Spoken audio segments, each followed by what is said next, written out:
In a world filled with countless passions, one stand out as a beacon of inspirations, the love of teaching. It's a profound journey of shaping young minds, igniting the flames of curiosity, and nurturing the leaders of tomorrow. Join us as we delve into the world of educators who pour their hearts in everything they do, because the love of teaching transcends the classroom. Get ready to be inspired as we celebrate the unsung heroes who makes a difference, one student at a time.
Good day, fellow educators and lifelong learners. Welcome back to another informative vlog of Teaching Trailblazers. For today's video, we're diving into the essential aspects of creating an optimal learning environment, more specifically the activity 3, distinctions of a learner in a diverse classroom. As designing educational programs and curricula involves developing understanding of the learner and instructional environment, characteristics that could impact learning success. While there may be some commonalities among learners, it is important for designer to recognize that there will likely be a greater diversity of learning experiences, abilities, and experiences that learners will bring to a course or other learning experience. When we talk about diversity, we're usually talking about cultural and linguistic diversity. But children are also diverse learners in terms of their abilities, interests, and background knowledge, and the way they approach learning. All of this contribute to who a child is and how the child will learn.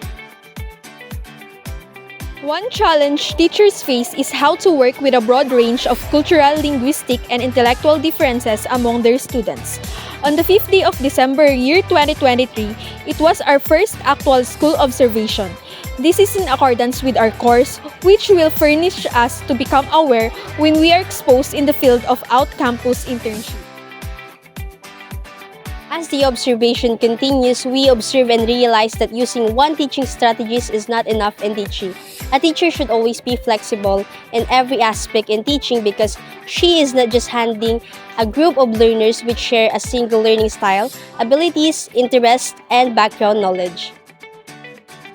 During discussion, the teacher encourages her students to share their ideas. The teacher keeps on asking questions and praising them to motivate others to recite. Every recitation, the students helps their peers who don't know the answer by raising their hands. Students or class participation during discussion is an important aspect of students' learning. When students speak up in class, they learn to express their ideas in a way that others can understand. When they ask questions, they learn how to obtain information to enhance their own understanding of a topic. On our observation, some of the learners listen attentively and participate in the class. However, due to environmental constraints like noises outside and the things that attract their attention, some of them are not listening. Instead, they're focusing on the things that are not connected to the class. When a student cannot answer the teacher's question, sometimes his or her other classmates will help him or her by telling him or her the answer. But most of his or her classmates are competitive and raise their hands so that the teacher will call them instead. The cooperation, unity, and competition of the students in the room are balanced. The relationship among learners is good because we can see that the students are united and they are cooperating with each other. Sometimes, they compete because I know it is for the sake of their grades, but most of the time, they are really helping each other, especially when they find the questions or problems so hard.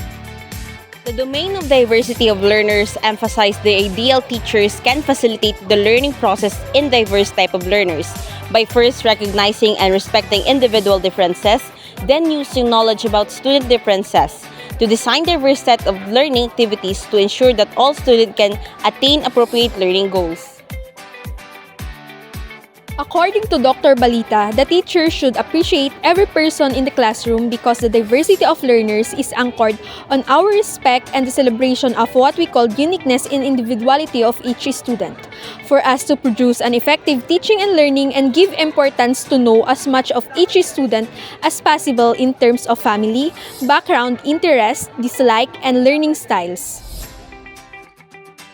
In fact, having a deeper understanding of your students' unique interests, styles, and abilities, as well as respecting their gender, strength, needs, interests, and experiences, is our assets to know what's the best for them. And that is to provide them a different instruction that includes a wide variety of tasks or meaningful activities and teaching techniques that will match the learning content, abilities, interests, and the needs of the learners, which help them to improve themselves and have an equal opportunity to enhance and showcase their strengths and talents.